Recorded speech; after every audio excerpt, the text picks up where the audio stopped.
자, 오늘 함께 볼 말씀은 마가복음 10장 46절부터 52절까지가 되겠습니다. 제가 읽어드리도록 하겠습니다. 그들이 여리고에 이르니라. 그분께서 자기 제자들과 많은 수의 사람들과 함께 여리고에서 나가실 때에 디메오의 아들인 눈먼 사람 바디메오가 큰 길가에 앉아 구걸하다가 그분이 나사렛 예수님이시란 말을 듣고 소리를 지르기 시작하며 이르되 다윗의 자손 예수님이여 내게 긍휼을 베푸소서 하거늘 많은 사람들이 그에게 명하여 그가 잠잠하게 하였으나 그가 더욱 크게 소리 지르며 다윗의 자손이여 내게 긍휼을 베푸소서 하더라. 예수님께서 멈추어 서서 그를 부르라고 명령하시니 그들이 그 눈먼 자를 부르며 그에게 이르되 안심하고 일어나라. 그분께서 너를 부르신다 하매 그가 자기 옷을 내버리고 일어나 예수님께 나오거늘 예수님께서 그에게 응답하여 이르시되 내가 내게 무엇을 해주기 원하느냐 하시니 그 눈먼 사람이 그분께 이르되 주여 내가 시력을 받게 해 주옵소서 하매 예수님께서 그에게 이르시되 내 길로 가라 내 믿음이 너를 온전하게 하였느니라 하시니 그가 즉시 시력을 받고 길에서 예수님을 따르니라. 오늘 저는 여러분에게 당신은 바디메오와 같은 사람이 아닙니까? 이런 제목으로 말씀을 드리도록 하겠습니다. 바디메오와 관한 이야기는 공간복음에 다 나와요. 공간복음에 다 나온다면 마태, 마가, 누가복음에 다 나온다는 말이죠. 근데 마태복음에서는 고침받은 사람을 두 사람으로 표현하고 있고 마가복음이나 누가복음에서는 한 사람으로 표현하고 있어요. 근데 이게 이제 문제가 될 것이 없는 것은 마가복음이나 누가복음은 고침받은 두 사람 중에 한 사람, 바디메오에게 더 집중하고 있다. 이렇게 보시면 되겠습니다. 바디메오의 뜻은 디메오의 아들이라는 소리예요. 그래서 어떤 사람들은 디메오와 바디메오가 모두 소경이었지 않느냐 그렇게 추측하기도 합니다.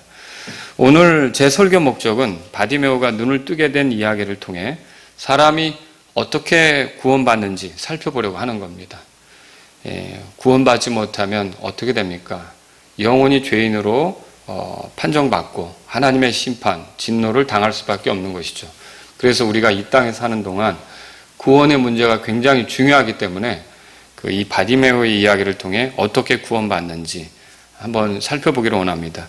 만약 우리가 구원받은 사람이라면 우리는 바디메오와 같은 모습이 있었을 것입니다. 그리고 교회 다녀도 아직 구원받지 못했다면 이 바디메오하고 나를 좀 한번 비교해 보십시오. 바디메오에게는 이런 모습이 있었는데 근데 내게는 이런 것이 없었구나. 이제 이런 것들이 깨달아지고 오늘 말씀을 들으면서 정리가 된다면 정말 바디메오 같은 사람이 되어서 눈을 뜬 바디메오처럼 여러분의 삶에 그 구원의 문제가 선명하게 해결될 수 있기를 간절히 바랍니다. 그런 뜻으로 이 말씀을 드리는 거예요. 자, 그럼 저는 오늘 크게 두 가지로 이 본문을 좀 여러분하고 이렇게 훑어보면서 관찰하기를 원하고요. 이 본문을 다 관찰한 뒤에는 이 바디메오가 보여주는 몇 가지 이렇게 모습들 이런 것들을 소개하면서 여러분과 같이 어떤 모습으로 우리가 살아갈 때 이제 구원이 누려지게 되는가 이런 것들을 한번 정리해 보도록 하겠습니다. 자, 우선 예수님께서 이 본문에 보면요, 예수님께서 지금 예루살렘으로 올라가는 길입니다. 자, 그걸 어떻게 알 수 있느냐? 그 마가복음 10장인데요, 32절부터 보시면. 제가 읽어드립니다. 그들이 예루살렘으로 올라가는 길에 있을 때 예수님께서 그들 앞에 가시더라. 그들이 놀라고 따라가며 두려워하며 그분께서 다시 12를 데려다가 자신에게 닥칠 일들을 그들에게 알려주기 시작하며 이르시되 보라 우리가 예루살렘으로 올라가노니 사람의 아들이 제사장들과 서기관들에게 넘겨지매 그들이 그를 정죄하여 죽게 하고 이방인들에게 넘겨주리라. 또 그들이 그를 조롱하고 그에게 채찍질하며 침을 뱉고 그를 죽일 것이요 셋째 날에 그가 다시 일어나리라 하시니라. 지금 예수님께서 예루살렘으로 여행하는 중이에요. 그러니까 출발은 갈릴리에서 하셨겠죠. 갈릴리에서 예루살렘으로 가는데 예루살렘으로 가는 이유는 뭐였느냐? 십자가에서 죽임당하시려고 예수님이 예루살렘으로 여행하는 겁니다. 이렇게 십자가에서 죽임당하는 이유는 죄인들인 우리들을 위하여 죄값을 지불하고 하나님과 화해를 이루도록 하기 위해서 그리고 우리 죄들을 용서받고 우리가 예수님을 의지할 때 하나님 앞에 떳떳이 설 수 있도록 하기 위해서 이렇게 예루살렘으로 올라가는 겁니다. 근데 이렇게 예루살렘으로 올라가는 과정 중에 지나가게 된 도시가 여리고입니다. 자, 46절 보겠습니다. 그들이 여리고에 이르니라. 자, 여리고에는 바디메오라는 눈먼 자가 살고 있었습니다. 이 사람은 앞을 보지 못했기 때문에 누군가의 도움을 받아야 했던 거예요. 구걸하면서 먹고 살아야 되는데 아마도 이 사람이 구걸하는 장소까지 오는 것도 누군가의 도움을 받지 않으면 안 되는 그런 상황이었을 것입니다. 이 어느 날 바디메오가 구걸하다가 사람들이 웅성거리는 소리를 듣게 되었어요. 아마 큰 무리가 그 구걸하는 장소를 지나가는 것 같았는데 마태복음 20장 29절에 보면 그가 느끼기에 큰 무리가 지나가는 것 같은 것을 우리가 이제 이 구절을 통해서 알 수가 있어요.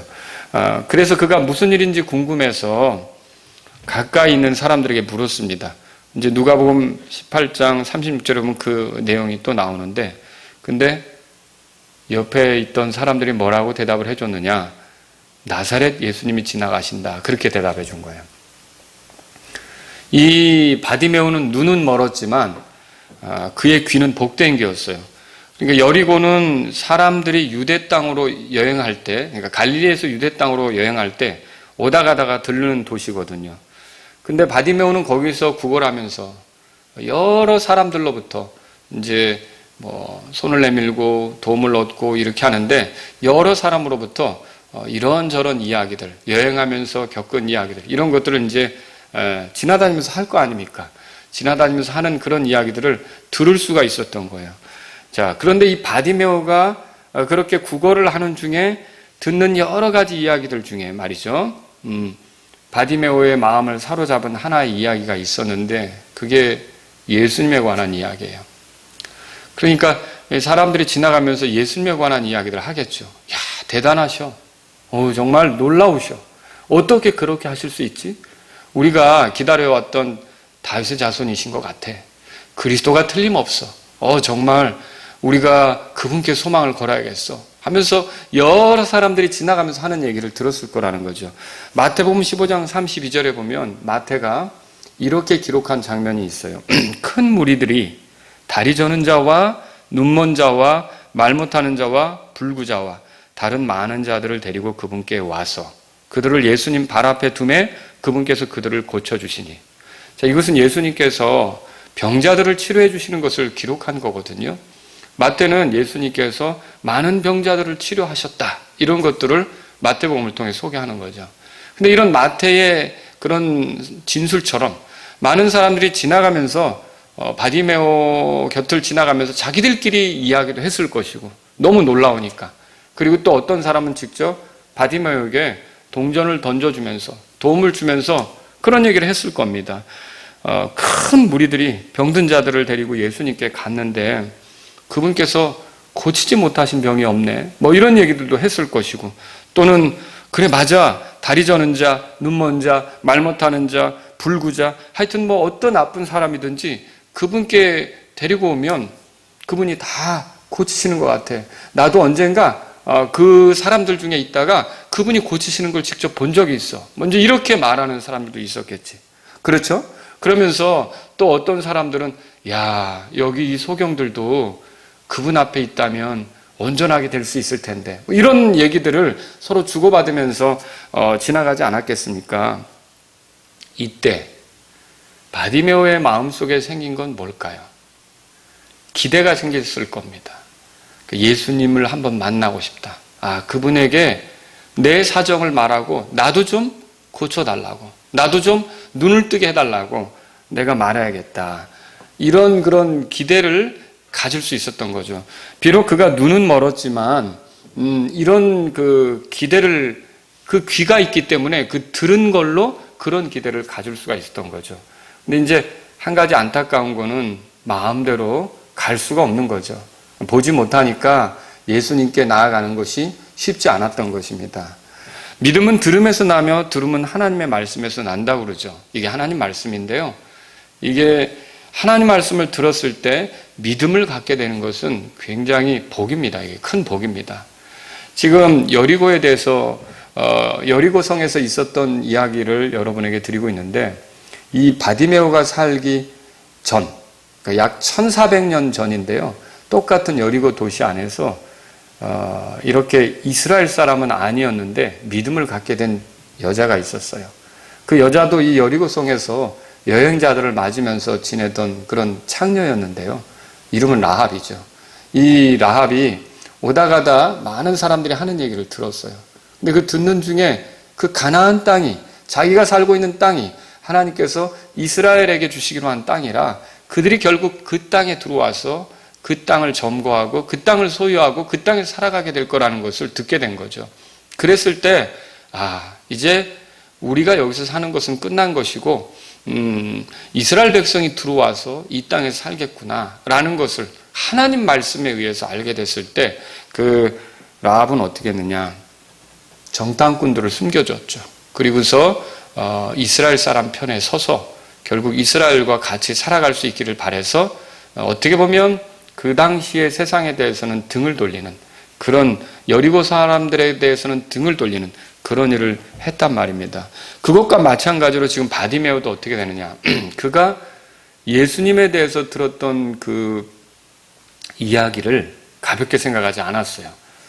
그래서 그 들었던 말씀을 믿어 예수님 만나기를 그렇게 기다렸던 거죠. 근데 지금 바로 그 예수님이 그 앞으로 지나가신다는 거예요. 그거를 이 바디메오가 알게 되었을 때 가만히 있을 수가 없었던 거죠.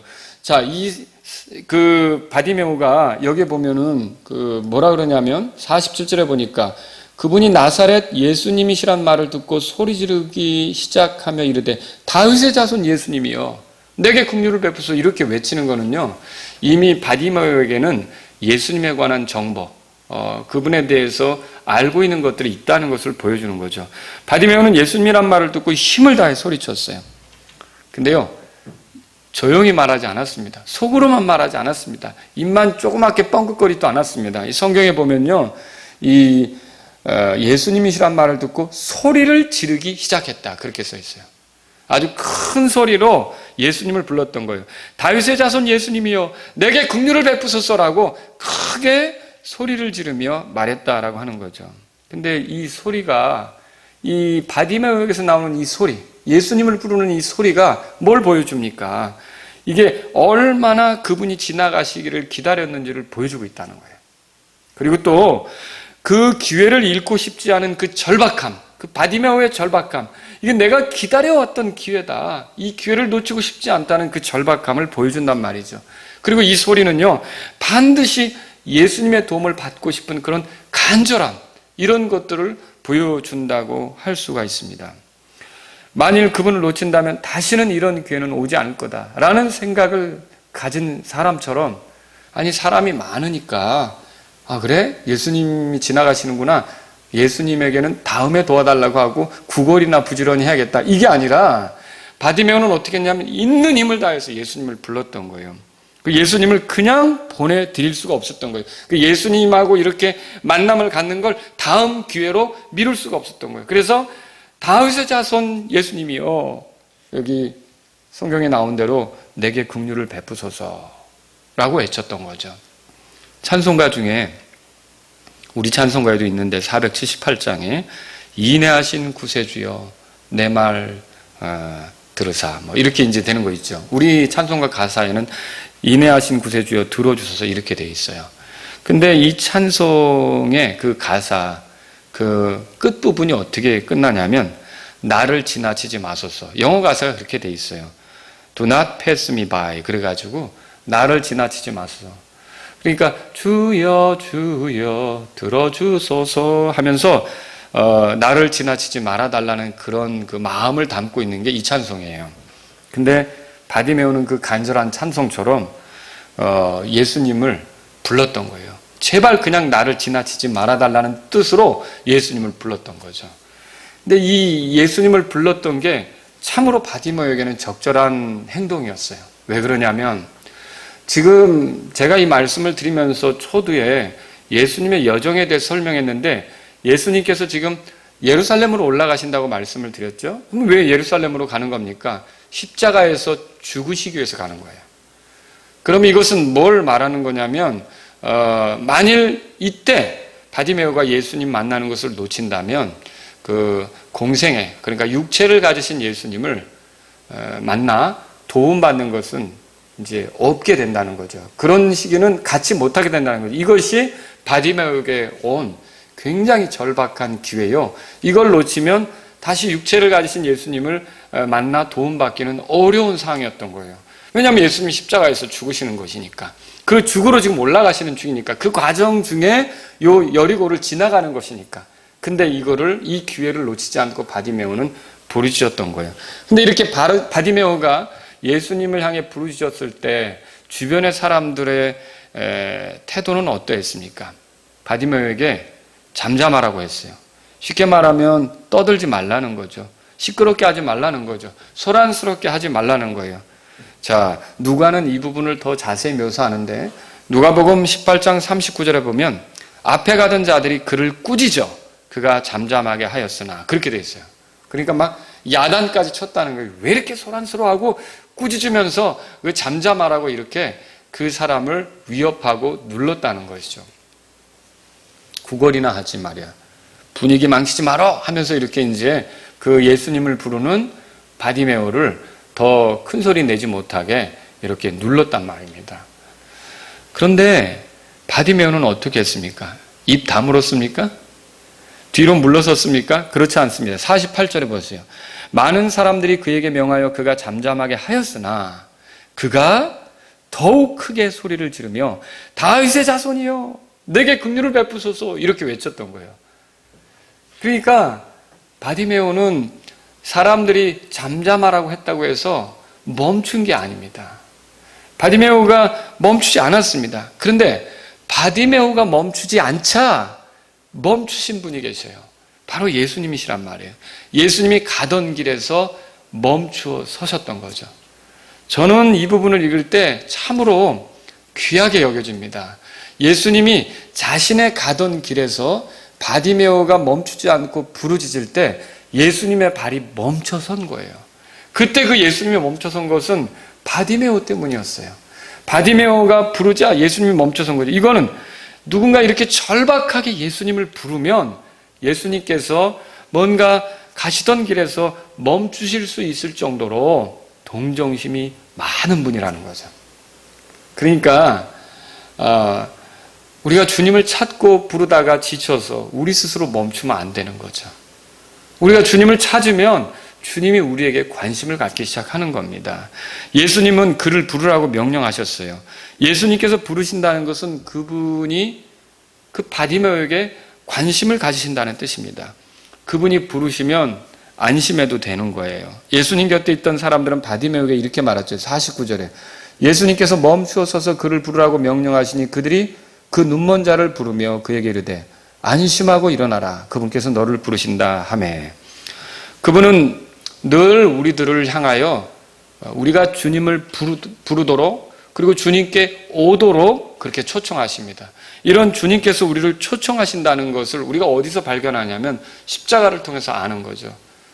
우리가 비록 죄인이었지만 십자가는 죄인들에게 그분에게 나오도록 초청하는 거 아닙니까?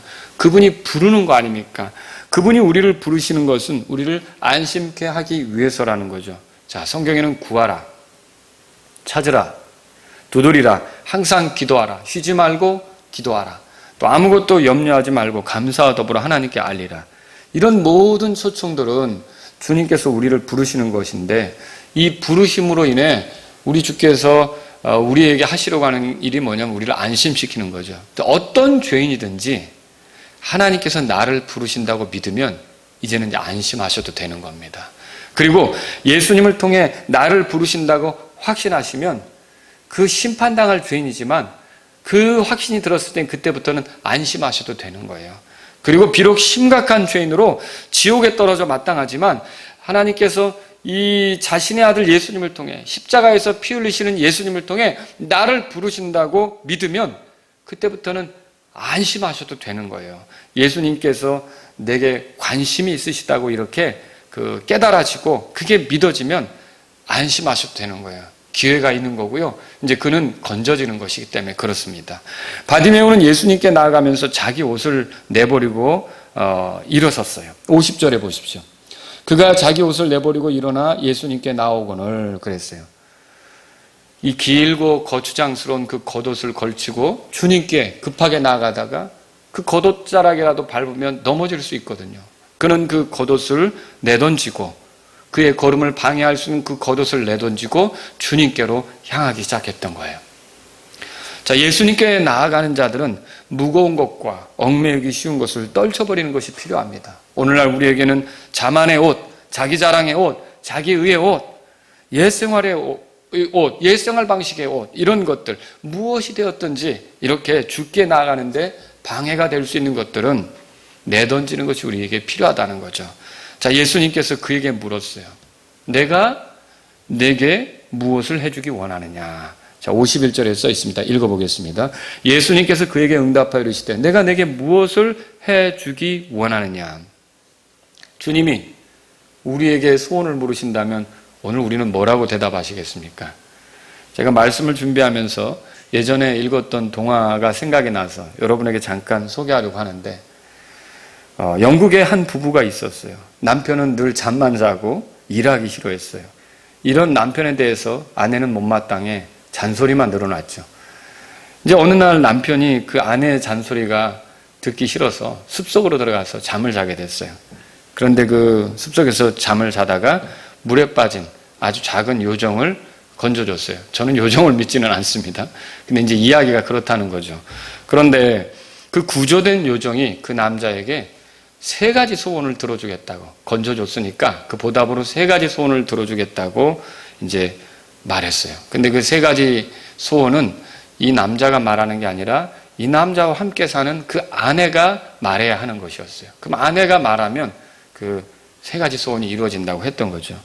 이 남자는 너무 흥분해서 집으로 달려온 거죠. 그리고 아내에게 그런 얘기를 했어요. 아내는 처음엔 믿지 않다가 정말 그게 사실이라면 당장 소세지를 좀 많이 먹고 싶다. 그렇게 했어요. 그랬더니 식탁 위에 진짜 소세지가 전부 나타나는 거예요. 이 소세지가 막 그 식탁을 덮는 거예요. 그러니까 너무 흥분이 돼서 이 소세지 하면서 진짜 이게 사실이라는 걸 알고 좋아했던 거죠. 그런데 이왕 이렇게 소원이 들어준다면 젊어졌으면 좋겠는데 라고 이제 아내가 얘기를 한 거예요. 그랬더니 남편이 일하기 싫어서 젊으면 일을 많이 해야 되잖아. 난 싫다고 했던 거예요.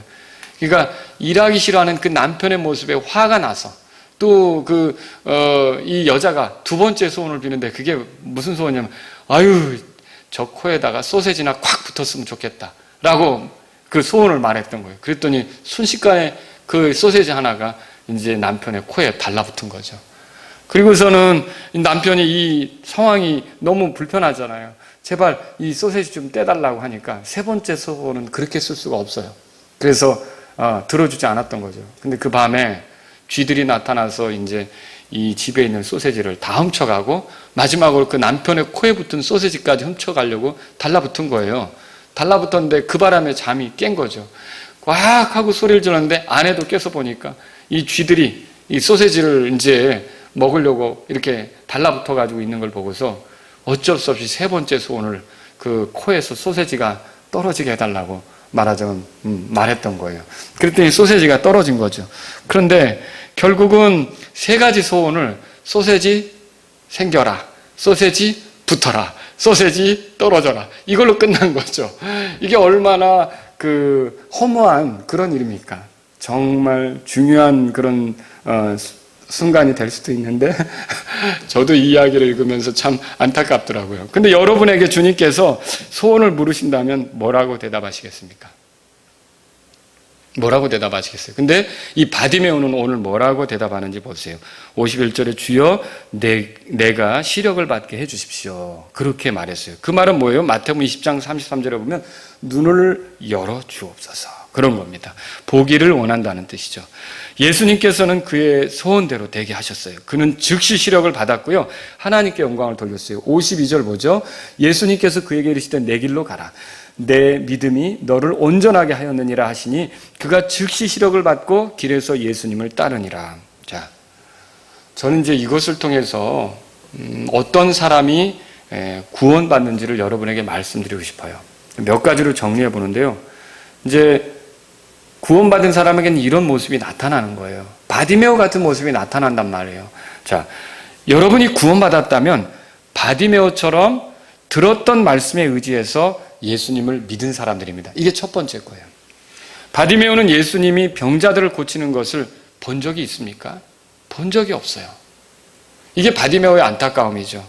근데 오늘날 어떤 사람들은 보아야만 믿으려고 하는 사람들이 있어요. 그 보아야만 믿으려고 하는 사람들은 바디메오 같은 사람이 아니라는 거죠. 예수님은 도마에게 뭐라고 말씀하셨느냐? 보지 않고도 믿은 자들은 복이 있도다, 그렇게 말씀하셨어요. 그리고 예수님의 제자였던 베드로는 뭐라고 기록했느냐? 보지 않고도 믿은 자들을 보지 않고도 사랑한다, 이렇게 이제 우리 성도들에 대해서 보지 않고도 사랑한다, 이렇게 말했던 거죠. 바디메오는 보지는 못하지만 들을 수는 있었어요. 그는 비록 그분을 보지 못했지만 그분에 대해서 들었을 때 그분을 믿게 됐고, 그분이 다윗의 자손이라고 여겨진 거예요. 다윗의 자손은 메시아를 표현하는 거예요.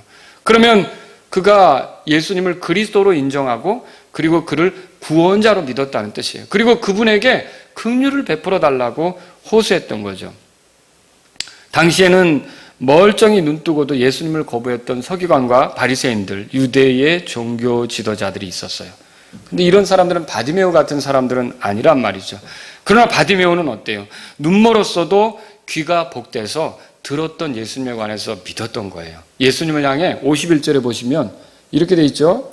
주여, 내가 시력을 받게 해 주옵소서. 예수님을 향해 주님, 이렇게 고백을 한 거예요.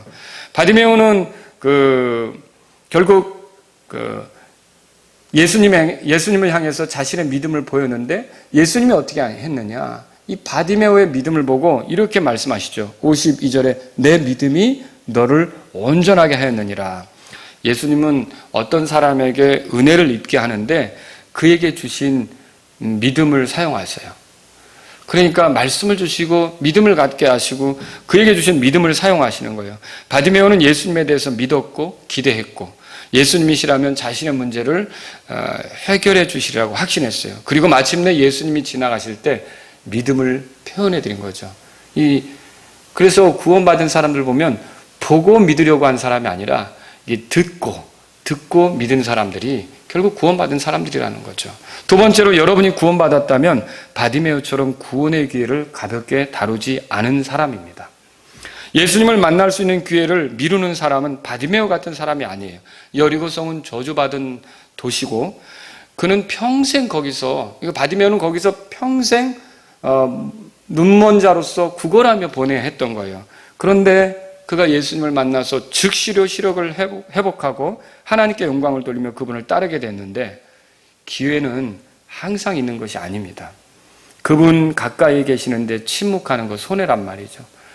자신이 심각한 죄인인데도 이렇게 죄인을 구원하러 오신 예수님에 대해서 외면하고 그분을 찾지 않는 것은 어리석은 일이란 말이죠.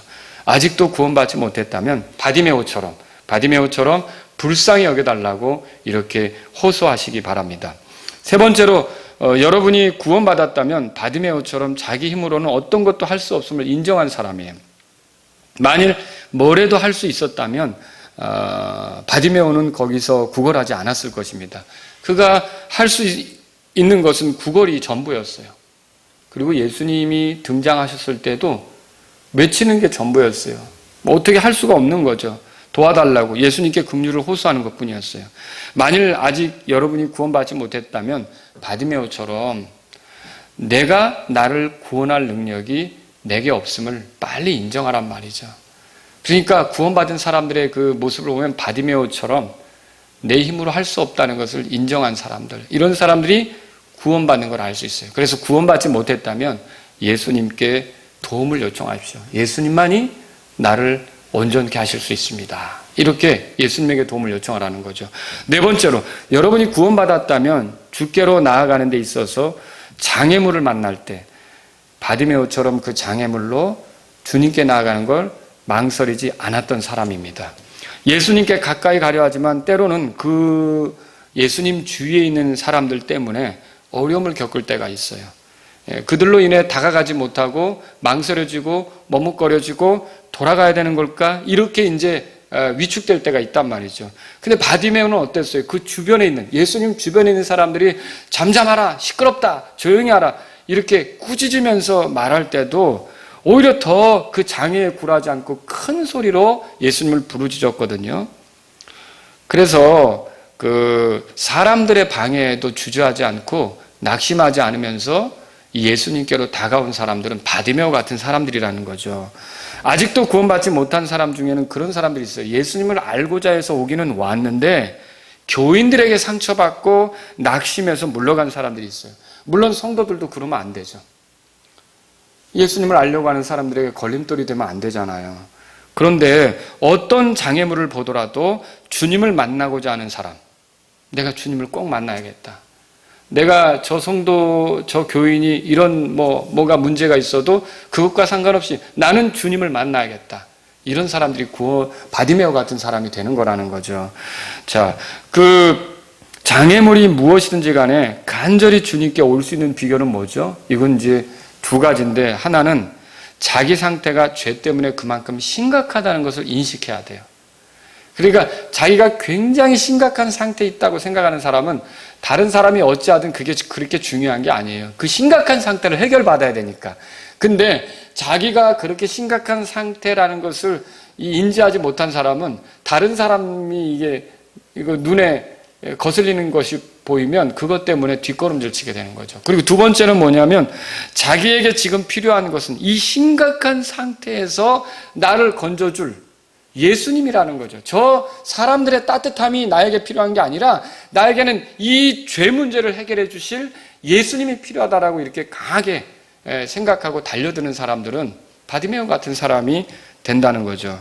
이처럼 오늘날도 자기 죄가 얼마나 심각한지 깨닫고 자기가 죄인이라는 걸 알고 그 죄에서 벗어나기 위해서는 정말 예수님이란 분을 알고 그분을 통해 도움을 받아야겠다, 이런 생각을 하는 사람은 바디메오 같은 사람이고요.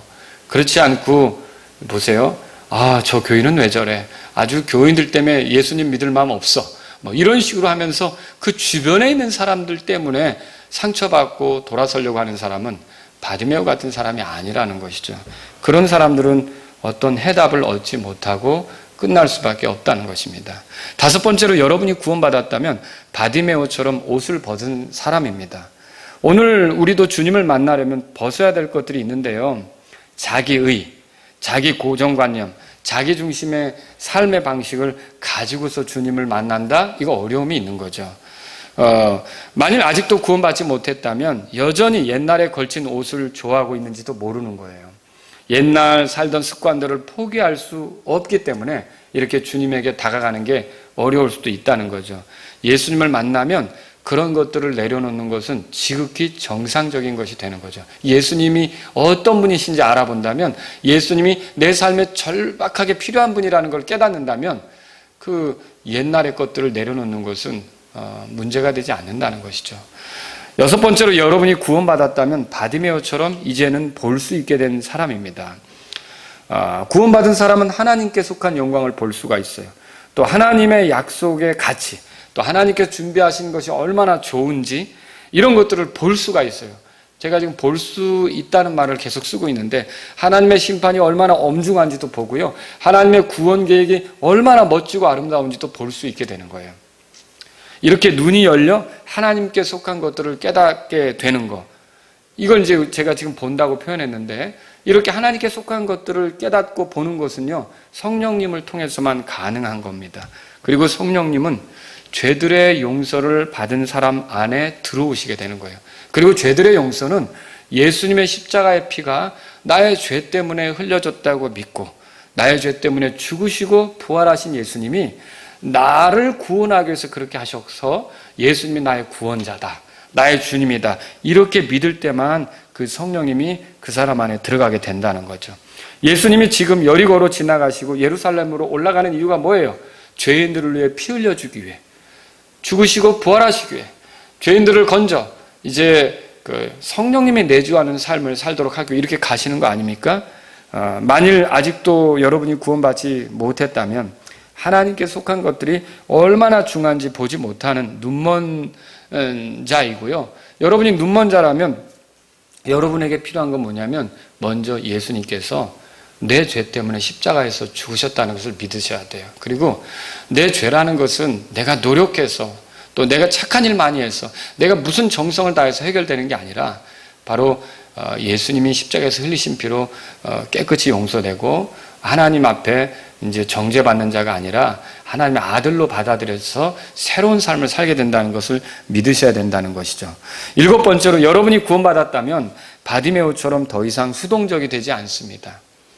그리스도의 은혜로 바디메오가 보게 되었을 때 그는 더 이상 다른 이들을 의지할 필요가 없었어요. 아마 이 사람은 순간순간 어떤 사람들의 도움이 필요했을 것입니다. 그런데 지금 눈을 떴을 때는 어떨까요? 누군가 도움을 받으면서 아마 예수님께로 갈 때도 옆에서 누군가 도와줬을 수도 있어요. 그런데 예수님을 만나 눈을 떴을 때 이 사람이 이제 예수님께 가기 위해서 누군가의 도움이 필요합니까? 52절에 보세요. 예수님께서 그에게 이르시되 내 길로 가라. 내 믿음이 너를 온전하게 하였느니라 하시니 그가 즉시 시력을 받고 길에서 예수님을 따르니라 그랬어요. 이때 예수님을 따른다고 했는데 그가 누구를 의지해서 따라가는 겁니까? 아니죠. 스스로 살아갈 수 있게 된 거예요. 스스로 볼 수 있게 된 거고요. 자, 그래서 이 예수님은요, 자신을 믿는 사람들에게 이렇게 스스로 살아갈 능력을 주시는 거예요. 그러니까 주님 안에서 말하자면 어떠함을 표현할 수 있게, 어떠한 행동을 할 수 있게 이렇게 만들어주시는 능력이 되시는 분이 예수님이시란 말이죠. 그래서 오늘날 교회 안에서 구원받았다고 간증하면서 여전히 눈먼 사람처럼 절름발이처럼 나는 아무것도 할 수 없다고 말하는 사람은 바디메오 같은 사람이 아니라는 것이죠. 노예 상인이었던 뉴턴 아시죠? 이 사람은 나 같은 죄인 살리신이란 노래 가사를 썼어요. 이거 참 유명한 곡 아닙니까? 우리 기독교 교회에서. 거기에 이제 영어 가사를 보면 이렇게 돼 있죠. 오 놀라운 은혜 얼마나 달콤하고 좋은가. 나 같은 죄인을 건지셨으니 나는 한때 이뤄진 자였으나 지금은 발견되었고 한때 눈먼 사람이었으나 지금은 본다. 근데 여기서 한때 눈먼 사람이었으나 지금은 본다라는 말이 너무 길어요. 이거를 이제 우리나라 가사 한글로 옮기는데 그래가지고 이거를 딱 6글자로 줄였어요. 우리 노래 가사는. 그게 뭐냐면 광명을 얻었네요. 광명을 얻었네. 이거를 그 영어 문장을 다 집어넣을 수가 없으니까 광명을 얻었네로 이렇게 맞는 거죠. 그러면 광명을 얻었다는 말은 뭐냐는 거예요. 본다는 거예요. 빛이 들어왔다는 거예요. 그래서 빛의 자녀라는 말이에요. 왜 빛의 자녀가 누구에게 끌려서 수동적으로 살아가는 것처럼 나는 할 수 없으니까 누가 해줘야 되는 것처럼 이렇게 살아가느냐는 거죠. 에베소 5장에 보면 우리는 빛의 자녀예요. 빛의 자녀라는 말은 이제는 빛이신 예수 그리스도를 따라서 얼마든지 자유롭게 살아갈 수 있게 된 거죠. 그래서 바디메오는 눈을 떴고 이제는 자신을 구원하러 오신 예수님을 직접 볼 수 있게 됐고 또 길에서 직접 스스로 그분을 따를 수 있게 된 거란 말이죠. 얼마나 놀라운 일입니까? 예수님으로부터 온 은혜는 그의 삶을 변화시킨 거예요. 마찬가지로 오늘날 그리스도를 믿고 자신을 구원하기 위해 십자가로 나아가신 그 예수님을 구원자로 주님으로 받아들인 사람은 이런 예수님의 은혜로 변화된 삶을 살게 된 거예요. 변화된 거란 말이죠. 그래서 이 사람은 이제 어떻게 합니까? 아주 스스로 이렇게 자발적으로 예수님을 따르는 그런 삶을 선택할 수 있게 된 거죠. 이게 놀라운 일이란 말이에요.